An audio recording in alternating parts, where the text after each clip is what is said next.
Is it recording? Is this thing on? Welcome to Dad. Did we just break America? I'm Skylar, your resident Gen Z doom scroller. And I'm Corey, your cynical Gen Xer.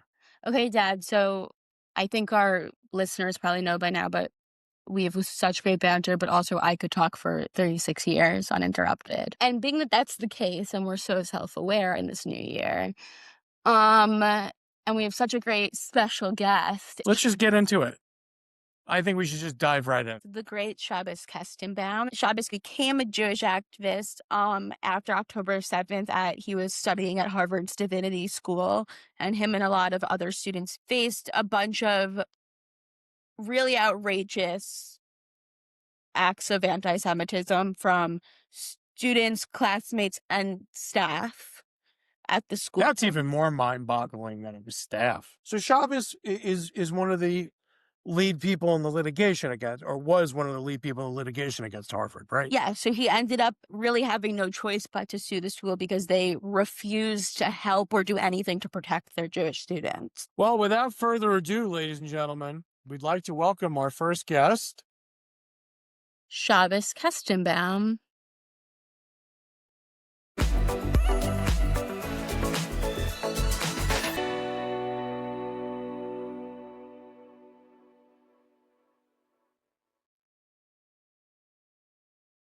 We know a lot about you, but if you want to tell our listeners how you rose to prominence as a Jewish college student and a leader during one of the hardest times for American Jews.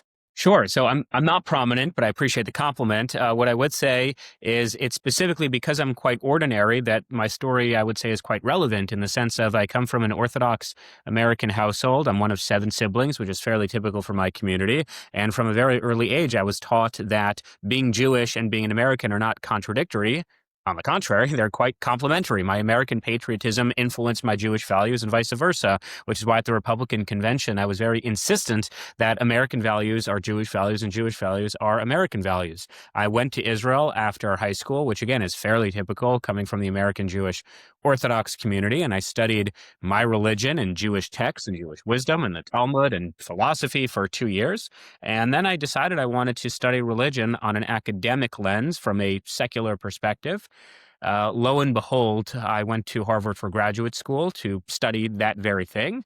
And I was there during the October 7th attacks and the ensuing onslaught of pervasive and systemic anti-Semitism. But again, the reason I think my story is relevant is not because I'm so brave and amazing and articulate. I think I'm funny, but that's about it.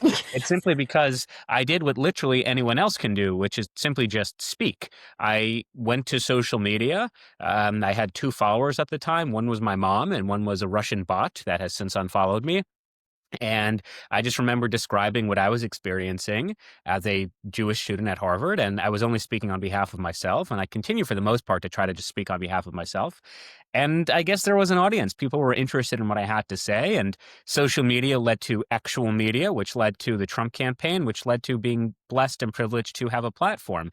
But again, I don't possess any secret weapon or intellectual tool that other people my age or other people from my background don't have. Again, I'm quite average and quite ordinary. So if I could do it, there's no reason they can't do it as well, if not do it a hell of a lot better. Yeah, no, I agree with that. I think what came to mind when you were saying that is Charlie Kirk often said, you don't have to have a specific virtue or be specifically good at something to be courageous. You just have to decide to do it.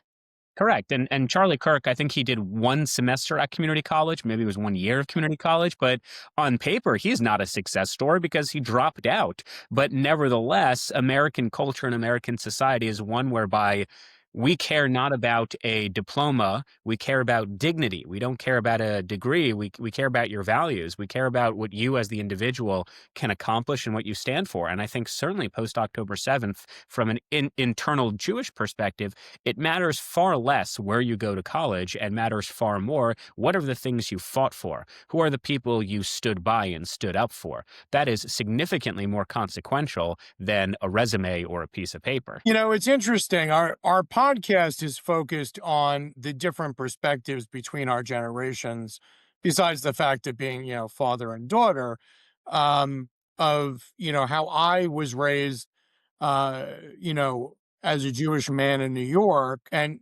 giving some background, I'm not particularly exceptional either. Um, but a bunch of diplomas, yes. Beyond that, or a bunch of schools attended, yes. What is it, do you think, for you in your generation or your age bracket? Um, what do you think are keeps other people, especially as Jews in the United States of America, from actually saying anything about what's really going on? Well, I can speak anecdotally based on my observations, not only at Harvard, but kind of speaking on different campuses, which is many students are fearful of the professional backlash. They don't want their names to be cemented with this type of legacy indefinitely, which tangentially I think is a silly reason, simply because my professional ambitions kind of exploded since I became an activist. That's not why I became an activist. That was more of an unintended consequence. But if you're concerned about job prospects, if you become an activist, I can assure you the opposite is true. But I also think young people especially are more sensitive to their social situation. They don't want to be ostracized. They don't want to be deemed as an activist. And they certainly don't want to lose friends. So if you're an 18, 19-year-old on a college campus far away from home and far away from your friend group, it certainly might be daunting.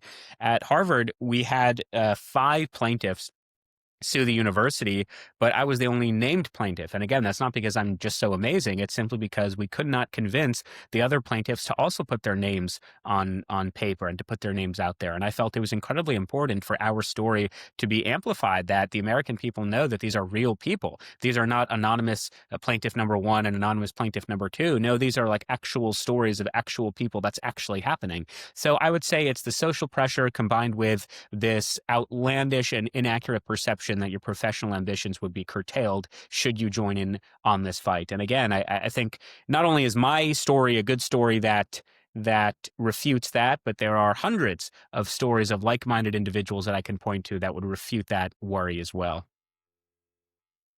Yeah, I guess, and I know that you reached a settlement with the school or whatever, but not to get into anything you can't say or to get you in trouble, but maybe to explain to our listeners what you faced like on October 7th, because I feel like Harvard's response was pretty immediate, or the groups at Harvard's response was, it wasn't like a post October 7th thing.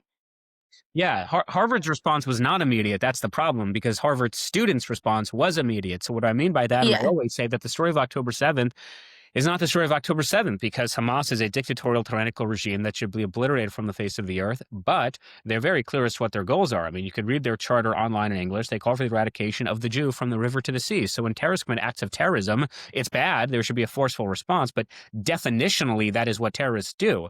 What I believe the true story is October 8th, because at Harvard, friends, classmates, even professors, the most sensitive, the most progressive, the most well-educated, saw the images on live TV of Jewish women bleeding from their private areas and Jewish babies being kidnapped and Jewish bodies, in cars. And the immediate reaction of 34 student groups at Harvard was to jump out of bed to celebrate what was happening. I mean, literally, the statement that these 34 student groups came up with began with, and I quote, "We blame the Israeli apartheid regime for all ongoing violence in the Middle East."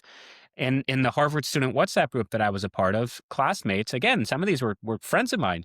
They had posted videos or pictures of Hamas commanders, that famous video of a Hamas commander waving a Palestinian flag on top of a tank with the caption, "Globalize the Intifada, victory is ours." And again, this is not months into the alleged onslaught and genocide of the Palestinian people. This is literally on the night of October 7th. So the response from the students was quite quick. The reason I say the response from the university was quite slow is, I'll use some historical background. When George Floyd, who, spoiler alert, was not a student at Harvard University, when he was killed by the police, within 24 hours, Harvard University not only condemned his murder, but put out a statement saying that they, as an institution, are battling with systemic racism and institutionalized racism, which is a bizarre PR marketing strategy to admit you're a bunch of racists. But they said, we're going to do whatever we can to rid ourselves of this internalized racism. When Russia invaded Ukraine, Harvard decided to hoist a 50-foot flag of the Ukrainian, a 50-foot Ukrainian flag in the center of Harvard Yard. Now, after October 7th, when Jewish students asked Harvard to fly an Israeli flag, the answer was No. And the alacrity by which the university condemned the killing of George Floyd was non-existent when it came to the condemnation of October 7th. In fact, it took Harvard 3 or 4 days to put out a statement. And thanks to the diligent work of the House Education Committee and the U.S. Congress, we actually know there are text messages that show that the Harvard administrators, including the current president, Alan Garber, were besides themselves. They were debating whether they would A, condemn the attack, or B, use the word violent to describe the attack, because in their own words, and I quote, "We don't want to be seen as taking a side." So that to me is a profoundly moral failure of the university and by extension academic institutions in the United States. A university that cannot look at the abduction of Jewish babies and use the term violent because they don't want to be seen as taking a side. And eventually, when they do release a statement, it is so bland and it so does not take sides that they are forced to retract it and then issue a new one. So that's, I think, all you need to understand as it pertains to moral cowardice at Harvard University. Yeah, I think, and I experienced this even at Binghamton, which was a pretty Jewish place. I transferred from American because of anti-Semitism. I don't take the Jewish community at Binghamton for granted. It's a great place to be Jewish within your Jewish group. But I don't want to take a side from the administration wasn't present in any other issue. They don't have any problem taking a side on what's morally right and wrong, Yeah, except for here. Yeah, I'll paraphrase and probably butcher a line from Elie Wiesel, which is essentially silence never helps the victims, only the oppressors. And you have to take sides. That is true not only of October 7th, that is true of our political culture. We just observed, I don't know if that's the right word, but we just had AmFest, Turning Point USA's annual summit. And Yeah, I have a lot of questions for you about that. Ronald Reagan would say, this is a time for choosing. You should absolutely take sides. Remaining passive or remaining neutral is not an intelligent decision. It's certainly not a brave decision. So, I mean, obviously, over the years, being older, I went to college a gajillion years ago as compared to you guys, but I think that the indoctrination of a liberal or liberal based um, concept of what education is supposed to be. Back in when I was in school, college campuses were supposed to be the safe place for intellectual prowess and for learning all sorts of different ideas and different perspectives. Obviously, fast forward till now into what you've experienced, and then I guess that's an outgrowth of the political climate, right? Or what's gone on in the past, 10 to 20 years of college campuses really being bastions of, well, don't learn what there is to learn what we want you to learn, and repeat that so that we can create a society that doesn't really ask any questions, right? Yeah, I'd say that's an accurate characterization. My contention against Harvard, at least in the public spotlight, has always been not its liberalism, it's illiberalism. So pre-October 7th, I was quite progressive, yet I was also cognizant of the fact that when you have a university like Harvard where 97% of the faculty identify as liberal, that is a profound problem. That is dangerous for the advancement of democracy, for the protection of Western civilization and our democratic norms. When you have the overwhelming majority of professors, those in positions of leadership, who all subscribe to one political philosophy or one ideology, that's a major problem. And forget about anti-Semitism, forget about Israel. You need to have intellectual and ideological diversity, which again always points to the hypocrisy within the system of higher education in the United States. If they care about your racial identity, they care about your sexual orientation, they care about your gender. When it comes to the ideals you believe in, when it comes to the things you're willing to fight for, it's irrelevant. And that's, again, it's a major, major problem. So it's great that you bring that up. So as a young progressive um, individual, what do you think the solution to that is? Well, number one, the American taxpayers should not be forced to fund institutions of higher learning that violate the civil rights of American students, which is why I'm certainly in support and encourage the Trump administration to appeal the disastrous lower court decision that forced the federal government to restore the $3 billion in funding that they cut from Harvard University. So institutions of higher learning that have tens of billions of dollars as an endowment, plus they discriminate against their American students, plus they have zero ideological diversity, then those are not institutions that are beholden to American principles, and the American taxpayer should not be funding them. So I think that will create an immediate ripple effect, because Harvard and Columbia and Yale, or all these institutions, they do not have a monopoly on good paying jobs. They do not have a monopoly on the national conversation. They don't have a monopoly on intelligence.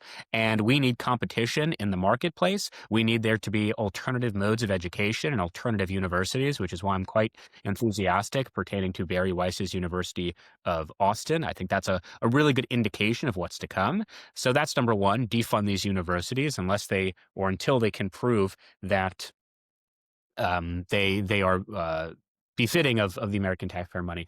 The second thing is more cultural, and this is where it's a broad coalition of parents. It's a broad coalition of young people. It's a broad coalition of the media.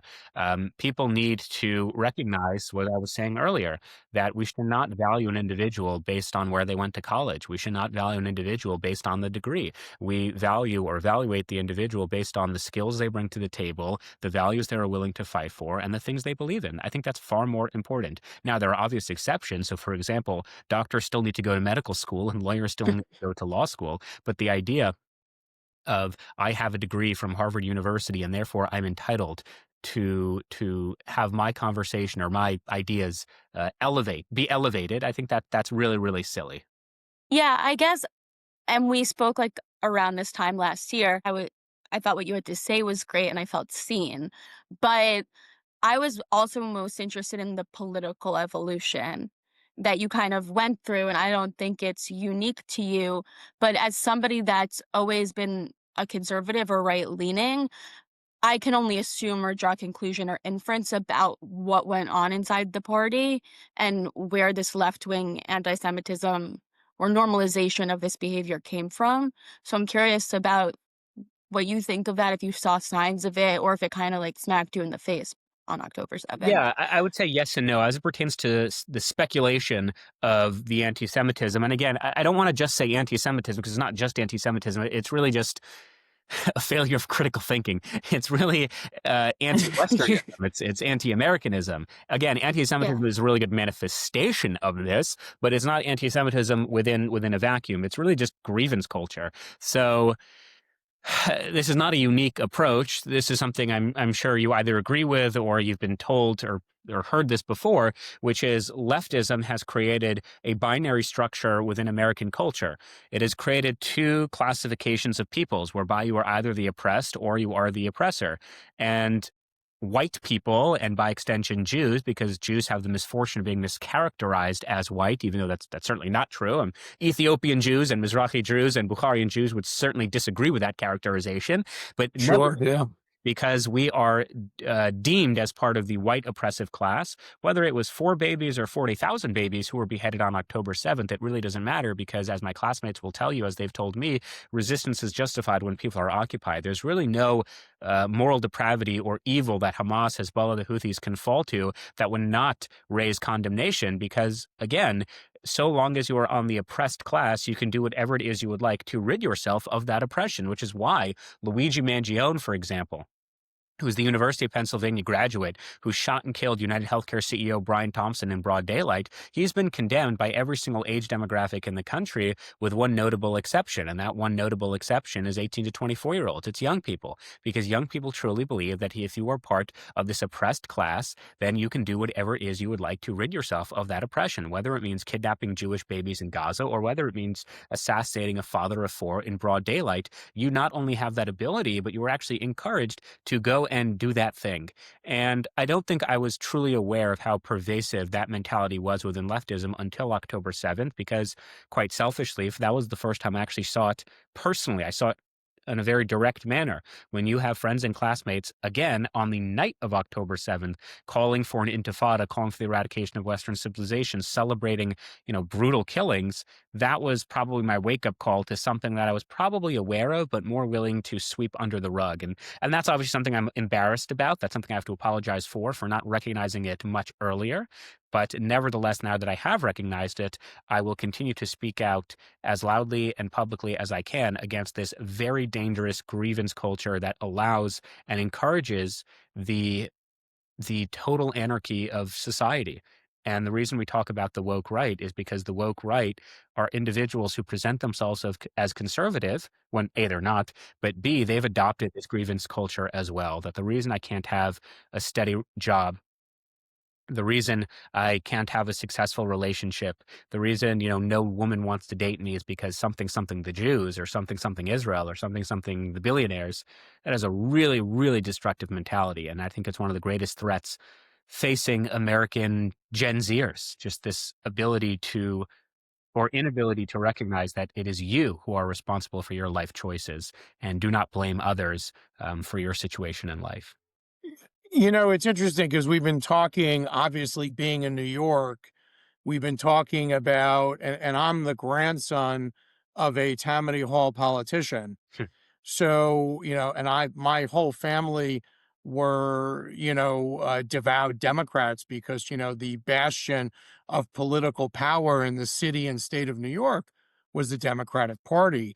That all being said, this is now a city that's elected as a mayor, a Democratic socialist who basically rose to power here in, a city full of Jews, a city full of billionaires and, wealthy to do people. I think it's deeper than that, though. As like what Shabbos is saying, it's this like beacon of America in other people's minds, and this city is it's his views aren't just anti-Semitic and offensive; they're anti-Western. Yeah, I was getting to that. I'm saying that the concept, or the way in which somebody like Mamdani was elected was because of the actual demographic that Shabbos is talking about, which is it's everybody else's fault that my life is where it is, and let me go with the guy who's telling me he's going to change all of that and blame all those people. But is that, what do you think? Obviously you're closer to that age range than I am, but how do we turn that switch or make a turn on the highway so maybe we can come back to more of a middle ground? But obviously you were a Democrat also. I don't know. Are you definitively a Republican at this point, or somewhere in the middle, or how do Sure. you identify? I guess. Sure. So I'm still a registered Democrat for reasons I'm not really able to articulate or understand. Perhaps it's because locally I want to ensure that we have good Democratic policymakers, because in a city like New York or Los Angeles, Democrats are going to win. It won't be Republicans. So you want to stay politically Yeah. influential, I guess. But practically speaking, I would probably identify myself as a conservative. Having said that, the caveat is I vote for policy. I don't really vote for people, and I don't really vote for party. So if there are good policies from the right or the left, then I evaluate those policies. It happens to be, I think, most good policies are skewed to the right, but there are certain policies that, I guess you would quantify as left. So I believe in a $15 minimum wage. I do actually believe in the science of climate change, which unfortunately is controversial within conservative circles, but I digress. In terms of the heart of your question, first of all, I agree with that characterization, which is why Mamdani is someone who says that he's going to, again, I'm just using his own words, we're going to tax white neighborhoods, we're going to eradicate billionaires, and we're going to arrest the democratically elected leader of a sovereign country. These are not serious policy prescriptions. This is simply giving in to the grievance culture. I wrote an op-ed a few weeks ago, and I spoke about how I truly don't believe that Mamdani would have ever won or been the phenomenon he is today had it not been for October 7th, which again, it's ironic because his supporters will say, oh, no, he won because he doesn't care about Israel and he only focuses on affordability, which is just nonsense. I mean, that is gaslighting at its most extreme. This is someone who said that Palestine is the center of his identity. This is someone who could not go one press conference without mentioning the quote unquote genocide in Gaza. This is someone who, as I said, wants to arrest Benjamin Netanyahu. This is someone who praised in awful rap song, the Holy Land Five, who are unindicted co-conspirators of a terrorist front to fund Hamas. So Zohar Mamdani is an Islamist. I could say a lot worse, but I'll be polite. But he's an Islamist. I'm not saying that because he's Muslim. I'm saying that because he's someone who supports terrorism. That is objectively the case as someone who has reaped praise for the Holy Land Five. I don't see how else you can interpret a praise for a terrorist group other than a praise for a terrorist group. But I'm more concerned less about Mamdani because I think most of Mamdani's policies will not be able to be implemented. So, for example, when he talks about a rent freeze, he does not have the power to do that. There's a rent board. And actually, Eric Adams just appointed 5 new members of that rent board who do not believe in freezing the rent. So I'm not convinced he'll be able to do that. When he talks about free public busing, he does not have the ability to do that. That ability comes from the MTA and the Port Authority. The mayor cannot do those things. So that's number one. What I'm more concerned about is the permission structure that normalized, accepted, and celebrated Mamdani, because there have always been crazies in American political culture. The difference is we were able to call them crazies and we would relegate them to the back. We would ignore them. But something has shifted. Again, I think that something is October 7th and just the outpour of hatred towards Israel and the billionaires and the system and the Jews. And I think Mamdani quite accurately tapped into that. But I'm way more concerned about what this represents for the future of New York City as opposed to one particular policymaker who, as I said, I don't think will be very effective. And how do we combat that, which is the second part of your question? Short answer is I don't know. If I knew, I'd be doing it. All I can do in a personal capacity is talk about the virtues of the West, talk about how free market capitalism has uplifted more people from poverty than any other system, talk about the importance of human agency, and you are responsible for your own life and do not blame others for your success or lack of success. So I think if we talk about that, maybe it'll work. I mean, I don't know. If you guys have ideas, then I'm all ears because right now our country is not doing very well. I think I'm not sure I have like concrete ideas. I have some thoughts. I definitely think that if we ran, and Sky for president. That's all I have to say. okay, if I volunteered for Cuomo on our first episode of our podcast, we laughed about it because he said his grandfather was a Tammany Hall politician. I'm the furthest thing from a Democrat. I don't know how I got there, but I was standing on the street in a Cuomo t-shirt because there was no other choice. Yeah. And because I care about this city and this country and Jews more than I dislike Andrew Cuomo. Yeah. But I think that the Democrat Party in general, I mean, the Republican Party, they kind of put up Sliwa, whatever, but he didn't have a chance to win here anyways. But I think they too should be putting up candidates that have the ability to win. Yeah, I mean, for sure. I mean, Cuomo was a shitty candidate. He's a shitty human being. Yeah. Those who voted for him did so holding their nose. I spoke out in the primary saying that we should not be supporting Cuomo, but whatever. I was kind of forced anyway to vote for him in the general. But yeah, obviously we need to have better candidates, which is why I think the Democratic Party is in danger of reading too much into this election for a number of reasons. Number one, to your point, Cuomo is just a bad candidate. Number two, this is a city where Democrats outnumber Republicans 8-1. It's not representative, is what you're saying. Correct. I'm not entirely sure why Democrats on a national level saying that the future of the Democratic Party is Zohar Mamdani when it is a very particular and unique race that he won. I really don't see how they plan on replicating this anywhere outside of New York City and like maybe San Francisco. But as someone who does not necessarily want Democratic politicians to win in the future, I'm not opposed for them trying out more Zohar Mamdani candidates in like Kentucky.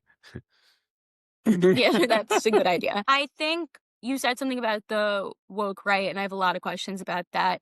I don't know if you follow Shabbos on Twitter, X, whatever you want to call it. It's very informational. I just started following him. Oh, and I don't just say that because we're talking. It's an educational, informational page. Thank you. And so I saw some of the things you had to say, and I think this has kind of been brewing for a minute, but as somebody that really felt politically homeless because of the anti-Semitism and the acceptance of that behavior and the anti-Western values post-October 7th, as a conservative, I'm looking for like some insight because I'm concerned.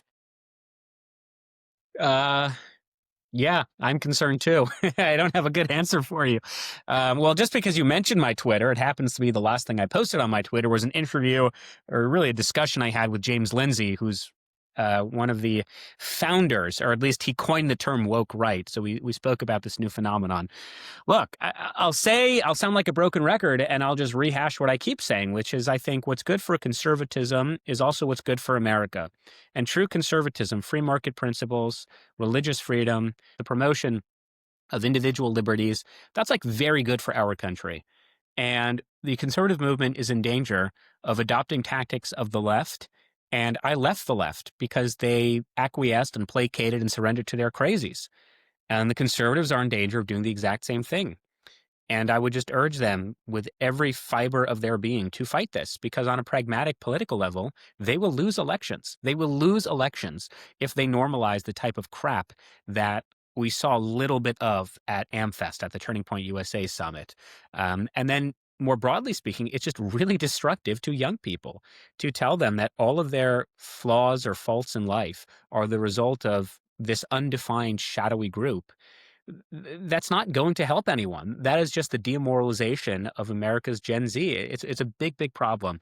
And I'll just close the answer by calling someone out in particular, Nick Fuentes, just because it's so easy to call him out. While it's true, it's easy for someone like Nick, and he's done this in the past, to criticize me as someone who was once a liberal. A, Donald Trump was also a liberal, and Donald Trump was also a Democrat, and now he isn't. So it's a weird, weird attack.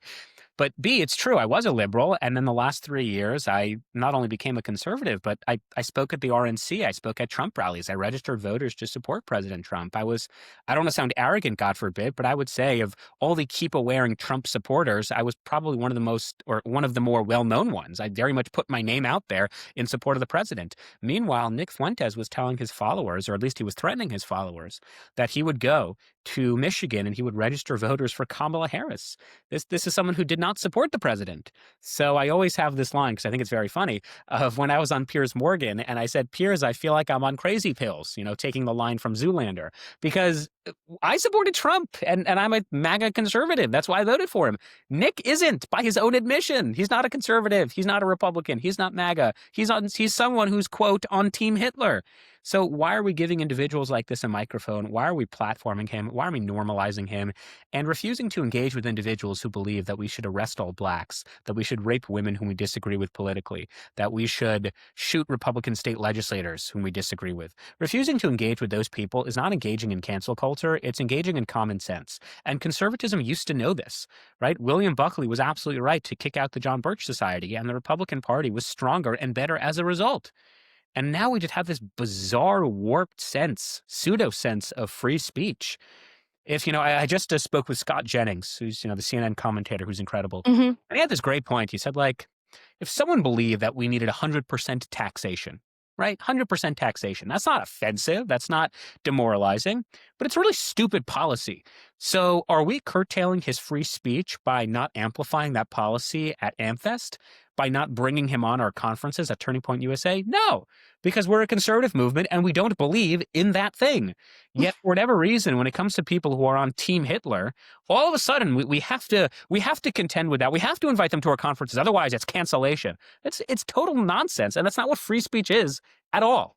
You can't roll around in mud and then be upset when no one wants to sit next to you at the dinner table. No, 100%. Because we've known of Nick Fuentes and his feelings for a long time, and those haven't really changed. I think, though, maybe I'm wrong about this, but I think it's possibly easier to say that Nick Fuentes is far right and kind of on the fringe, whereas Tucker Carlson or somebody like him used to be a little more mainstream and normal, and you watched him on the TV every night. Yeah, I don't know if I would agree with the characterization that Nick is far right. Nick is someone who, when he was on Tucker's podcast, says, oh, I remember the date December 18th, which happens to be a day before my birthday, because it's Joseph Stalin's birthday, which actually that's how I figured out that Joseph Stalin was born a day before I was born. So fun fact. And someone who likes communists, that's not far right. I don't actually know what Nick's ideology is other than just being mad at the Jews or being mad at the system. And again, that's another thing that I'm calling BS on the mainstream media when they're like, Nick is popular because he taps into the anger that young people have on affordability. No, he doesn't. He doesn't advance any policy. He doesn't advance legislation that would practically make your life better. He just blames people. That's not like I Yeah, he's listen not. I listen to Ben Shapiro, I listen to Scott Jennings, I listen to Brandon Tatum, and I have disagreements with all three of them. But like they offer practical solutions that they believe can make my life better. Nick doesn't do any of that. But I digress. In terms of the Tucker question, yes, he's more dangerous simply because he has access to politicians and policymakers in a way that Nick never did and never will. So I agree, he's more dangerous. What do you think that's about? And I don't know if it's like even a fair question to ask because I'm trying to figure it out. I think that Tucker Carlson, there's a money thing there. Um, Um, there certainly is. He was paid by the Qatari regime to interview leading Qatari officials in government, but I don't think it's exclusively a money thing. I think that kind of simplifies the problem here. I mean, Tucker has money. What's another 50 million, right? I don't know. I actually asked James Lindsay that question. He believes it has something to do with power, control, influence. I don't know. I can't. I'm not like George Bush when it comes to Vladimir Putin. I cannot see inside his soul. So all I can do is just call out his externalities and call out his ideas. But I can't really ascertain why or what the rationale is behind these ideas. I don't know. yeah, I think he should move to Qatar if he wants to. Well, he just bought a I But thought he home. was. He I just thought he bought a home. was. He bought a home there, no? so he should go and put us all out of our misery. Yeah. But I guess also because there are certain things about the rise in anti-Semitism, like even on Binghamton's campus, there were encampments and stuff, and I FaceTime my dad from the encampment, and there are certain things that he just from his generation is so disconnected, and like I could explain it all the time, and he doesn't get it. Um, but I guess, and I'm more kind of interested in the culture, specifically at Harvard. I've heard you talk about like Apartheid Week before, and I have no idea what that is, but maybe that will like enlighten members of his generation of how we got here Hmm.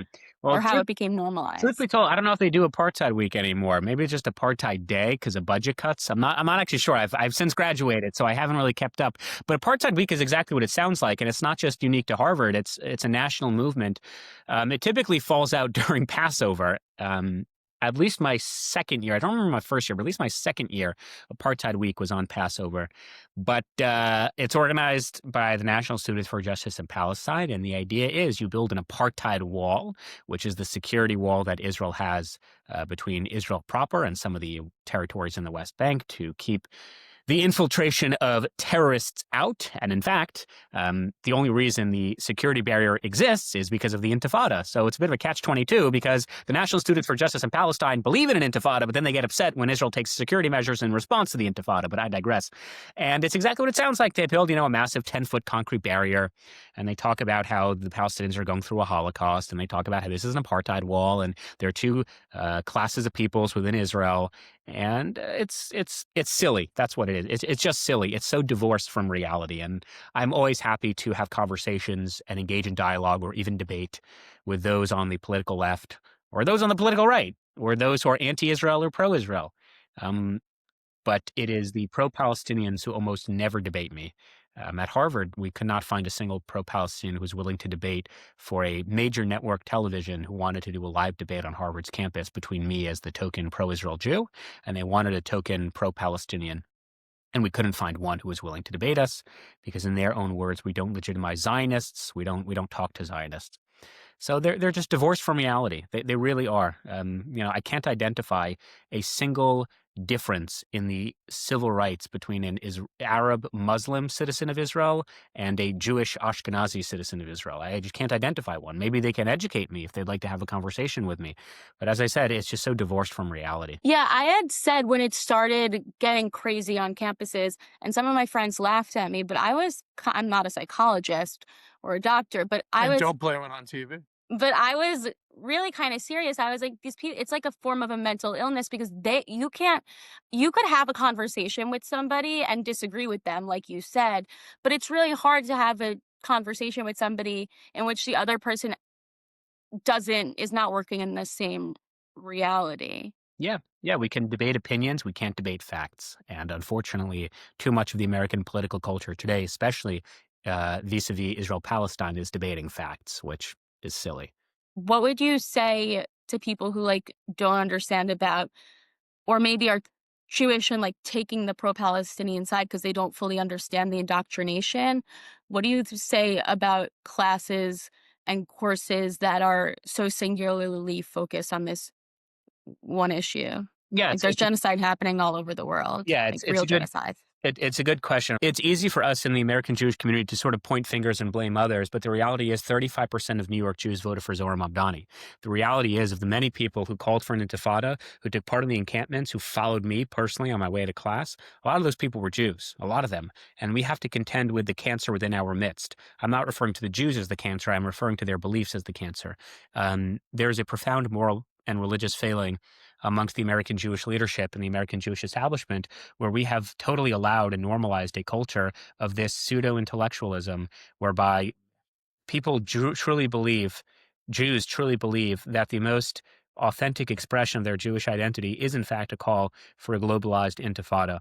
So I always say internally, if Jews wanted to combat anti Semitism, the first thing they would do is they would ensure that no Jewish student is going to public school because their parents can't afford Jewish day school. They would ensure that every single Jewish American has the opportunity to go to Israel on a fully sponsored trip at least once. They would ensure that every Jewish kid gets to go to summer camp at least once, again, fully subsidized. They would ensure that every single American Jew knows where their nearest Chabad house is. That to me is way more impactful and way more effective than trying to deal with a problem that is decades in the making. And again, I'll butcher a line I got from a bottle of aloe vera when I got sunburnt, which is I'm going to mess it up. The best cure is prevention, something along those lines. The best cure is prevention. So what do we do with the Jews now who are engaged in creating dangerous environments for the Jewish people?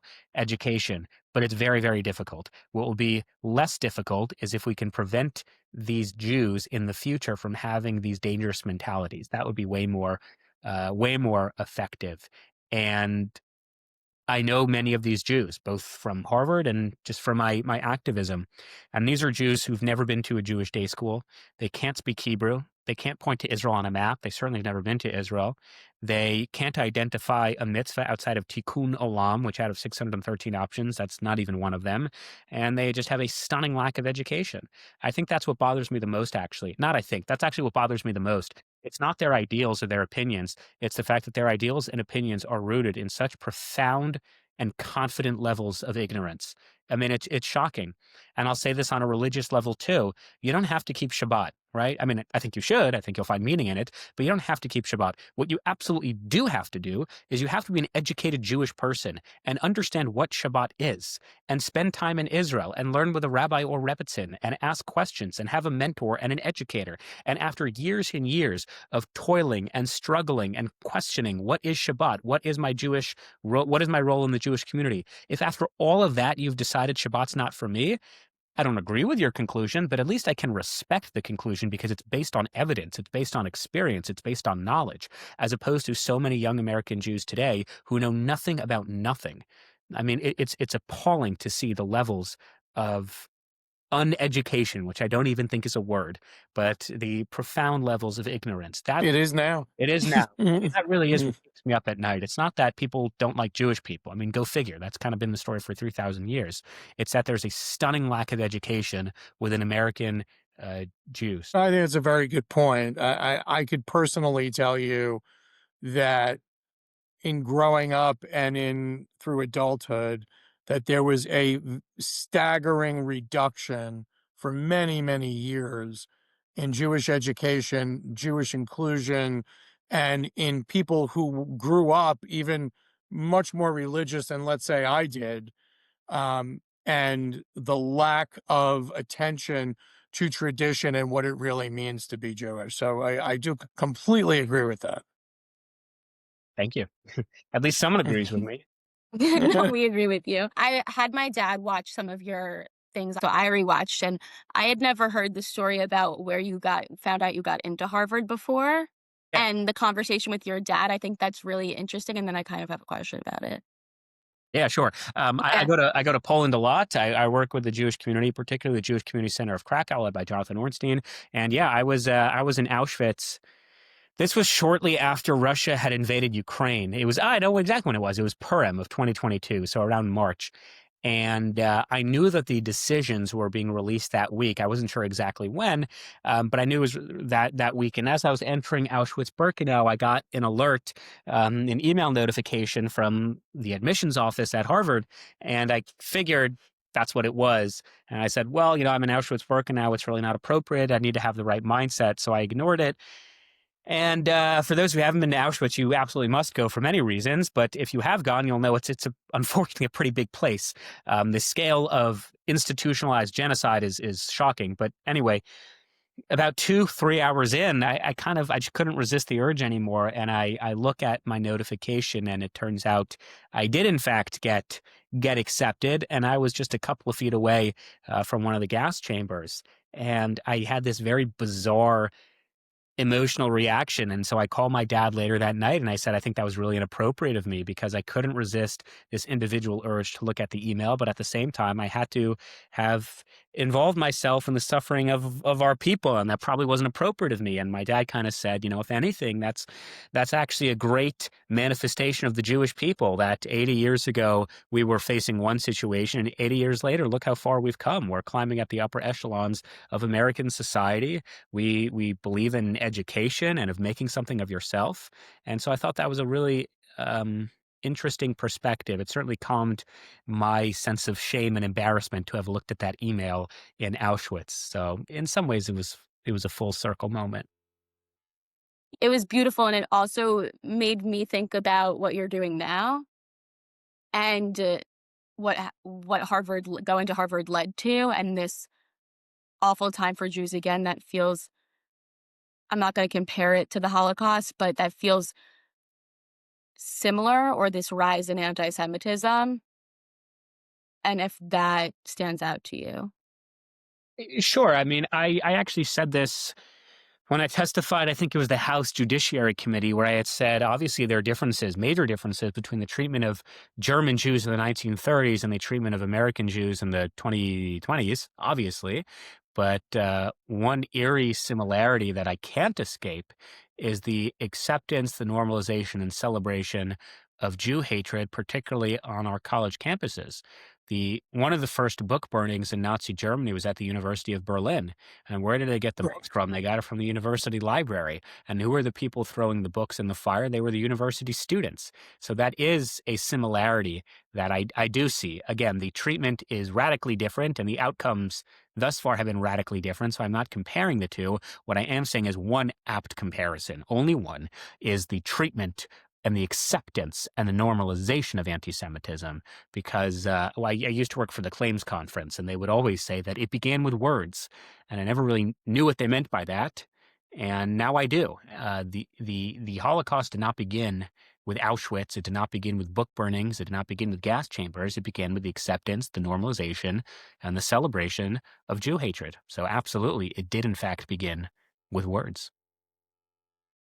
And then my last question is, are you still banned from China? Because I kind of love that fact. I want my listeners to know I about it. That's funny. I am not. I am not. The ban was around like 2021 once I started getting involved, but it was only 3 years.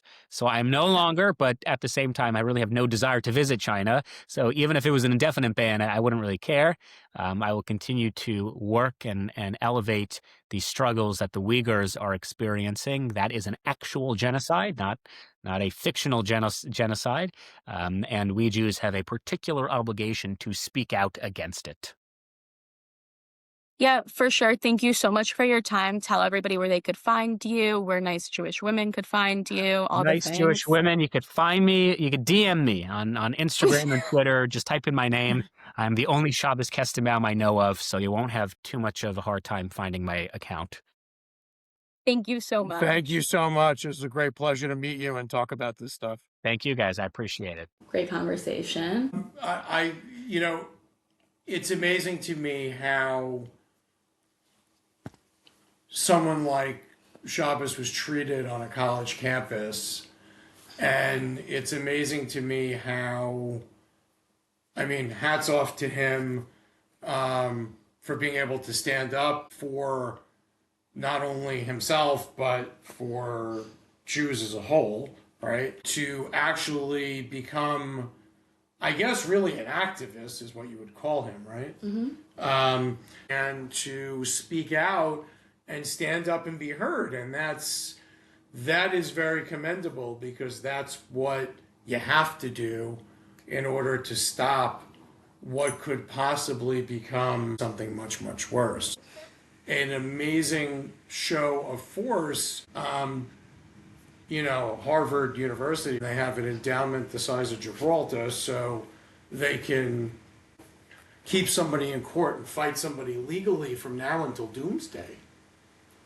So that is an amazing thing. And the school settled, right? Obviously, he couldn't discuss the settlement with us. No, he couldn't, but I think that it's like half a dozen or something like that cases of other Jewish students suing their universities that Kestenbaum v. Harvard has been used as precedent and cited as. I think it's been cited by the DOJ. That's amazing. Before Shabbos became really known in the media and more widespread, other Jewish college students were connecting. And so we were paying a lot of attention to Shabbos, me and my friends. Why? Because he was speaking out in at a higher level than other people? It wasn't even a higher level at first. It was just like he wasn't mincing words. So he was just being honest. He was just like, this is what is going on. This is unacceptable behavior. We don't need to Is it possible? tiptoe around. Is it possible that what was going on at Harvard was that much more outlandish? Yes. Than went on at the school you were at the time? Yes, 100,000%. Because it seems like from talking with him that what he experienced on Harvard's campus was, I would call it, crazy.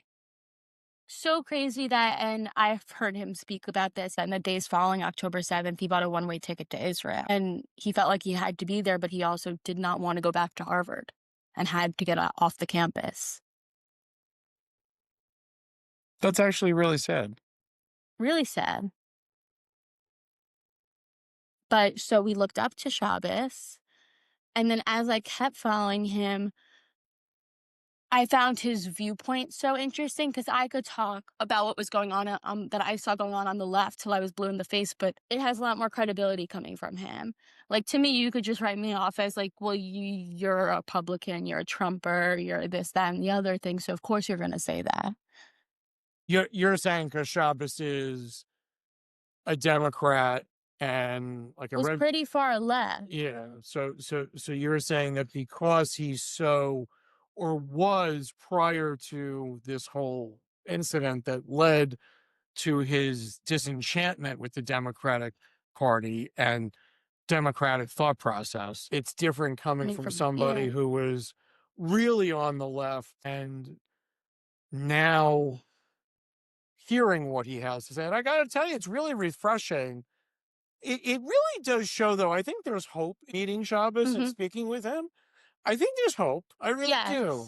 One of my greatest hopes from this episode, honestly, is that there's so many people we spoke to after October 7th that are more left than us that felt like it wasn't their problem. They could hear from somebody that's more like-minded to them and hear that this is not a Jewish problem. This actually is your problem, because the permission structure that was brewing under the surface to allow for these feelings to happen in this country is not an anti-Semitism problem. It's anti-Western, and it's really something much darker and more rotten. Well, I think that's very, very true. So, Sky, did we break America this week? I think we still may be holding on. Yeah, it's very possible we're headed for the abyss, but listen, if a Democrat who supported Bernie could vote for Donald Trump and speak at the RNC, there's progress. Totally progress. Well, thank you for joining us this week. Happy New Year to everyone. And we hope you enjoyed our first guest. Don't forget to reach out on the Robotsky Institute. Let us know what you want to hear more about. We can't wait for our next episode. It's going to be a great deep dive. Get excited, buckle up.